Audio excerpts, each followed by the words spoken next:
Hello everybody and welcome to the Black Emporium. My name is Rythian Black. Some of you, or probably none of you, know me for my Gothic writing and poetry. But most of you know me for my Gothic furniture and refinishings that I post all over my social media. Now, taking inspiration from my idol and taking his advice, I am here to show you how to turn common, mundane objects into Gothic furnishings fit for your castle or rare, fit for any vampire or would-be creature of the night. Now, speaking of vampires, I for one am an aspiring vampire. I as well am also a smoker, particularly of cigars. Now, disclosure, do not smoke! Follow my Gothic furniture and crafts, do not follow my dirty habits. My mistakes are not yours to follow. Anyway, I asked myself, where can a vampire keep his spooky stogies? Surely in not some boring, mundane box. That is when I decided to make this. A vampire's humidor. Now this box does not need to be a humidor. This process works for any box. You can store trinkets, jewelry, severed fingers of the enemies, whatever.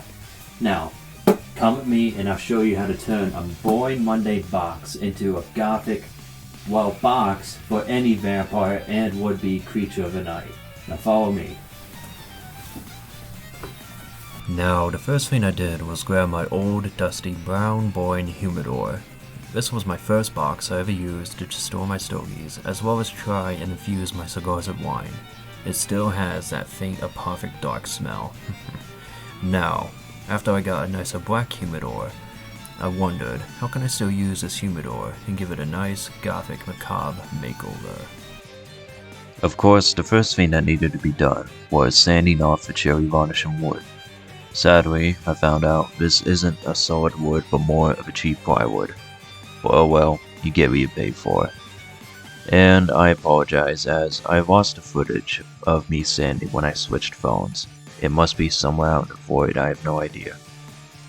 Next, I did my favorite activity. I painted it black. Using a high gloss paint, I gave it a nice ribble coat. The hard thing now about gloss paint is getting an even shine, and many times I had to do this over and over and over again, a total of 4 times. I didn't get it completely even.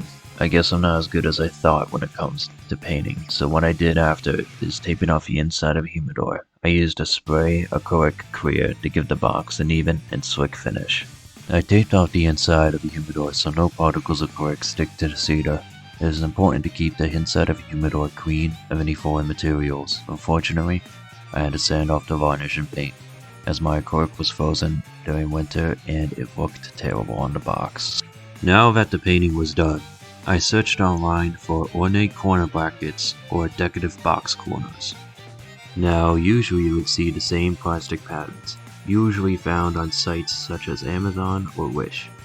That was when I came across the Etsy store of AvintageParcel and saw the solid brass pieces.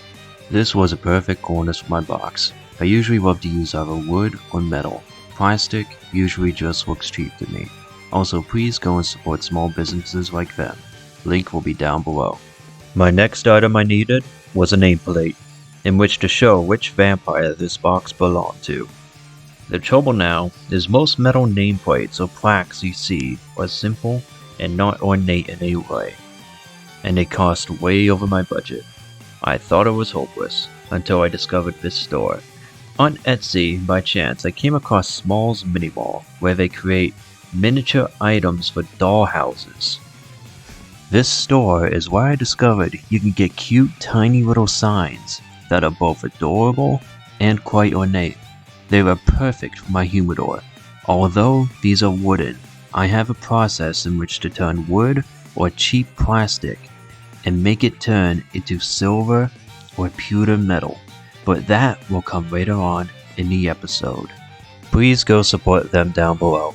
I used the front latch in my humidor that came with it because it was metal and ornate enough. If I needed another one, I could simply search online. Looking at the sides, I wondered, how can I make the sides look more gothic and stand out-ish, and not so plain looking? That is when I discovered you can get small wooden hemispheres online for mere pennies. So I decided to get some and make them look like studded metal. Now, the most important part was the centerpiece, and I knew immediately what I wanted to do. Inspired by NerdForge on YouTube and her video, Building a Mystical Handmade Grimoire, I decided the centerpiece would be a gemstone housed within a cameo. Please go and support her channel, she does amazing work. Searching online, I found a perfect cameo to house a gemstone in. I found it at Fallen Angel Brass on Etsy, where she makes beautiful pieces of jewelry made of glass. And now was for the gemstone. Now the color scheme I wear is primarily black and red with a hint of silver or gray. So, of course, I needed a red gemstone. And holy mother of crap, a red gemstone is hard to find. Most of what you see out there is either fake glass gems or plastic. Any gems or mineral stones that are red aren't true blood red, but more so of a pink and also way over my budget. So I had to keep searching. When it arrived, I was a bit disappointed as it was more of a coagulated blood red than a Hammer horror film blood red. But regardless, it was still brilliant. I tested and saw it looked blood red in a flash or in a bright light, which was fine to me. And I'm sorry to do this to you, Howard, but the silver chain had to go. I will save it for another project. Unfortunately, I was sloppy in gluing the gem into the cameo, and so I made a mess with super glue. In a rush, I went to clean the gem, and in the process I dropped it, and the gem shattered. I was so heartbroken and nearly threw away the whole project, but instead, I searched online for another gem, and found one. Not as red, but it would have to do. Unfortunately again, it was too small to use, so instead I went back to the old gem I had, and I glued it back together as best I could. I found it had a huge crack down it, but instead of being disappointed, I was inspired. And so, I filled the crack with silver paint, and now it looks like a vein of silver is running down the blood red gemstone. As for the other gem, I've kept it as a necklace, and I still carry it with me every day. Now that I acquired everything, it was time to paint it all black again. I started with the wooden half spheres I acquired, and like every other piece, I gave it a liberal coat of glossy spray paint. As a side note, remember, not every spray paint is the same. Same with brush paint.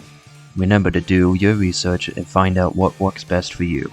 Afterwards, I sprayed the other pieces and gave them a slick finish as well. Then, with a dry brush and silver paint, I dry brushed the brass. The silver brought out the ornate detail within the pieces, leaving the lowered areas black and the raised areas silver. This gave the brass a silver antique look, fit for a Gothic soul like me or you. This process works with really any paint. You could paint this red or gold, hell, even brass. I didn't film the process, but I decided to get red rhinestones to add to the details and make the piece pop even more. Now you can get rhinestones such as these from pretty much anywhere. Usually I pick either Amazon or Etsy if I want to support a local creator, or perhaps eBay if you want to find a cheaper option. For the wooden half spheres, what I did was I scratched the side of the humidor just a tiny bit, and then I glued them onto the humidor using a tiny bit of super glue until I had this metal studded look. Now after attaching everything on with either nails or glue, it was time to put on the centerpiece, the gemstone.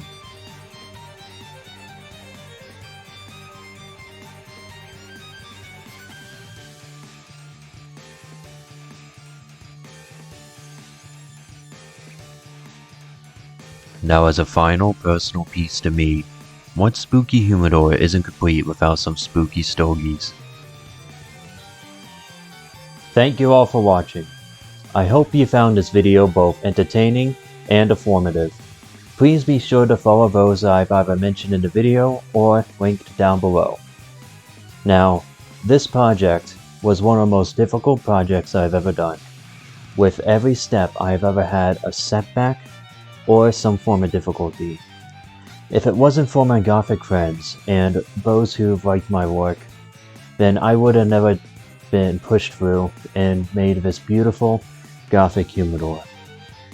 I would personally like to thank all of you for supporting me and for watching this video. I hope you all have a wonderful night.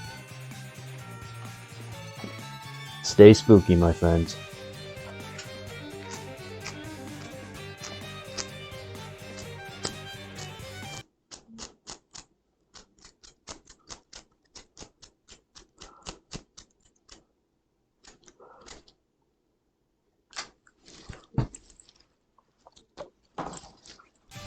Special thank you to Eilish, Pickett, and James Christopher Hill for the artwork and their support.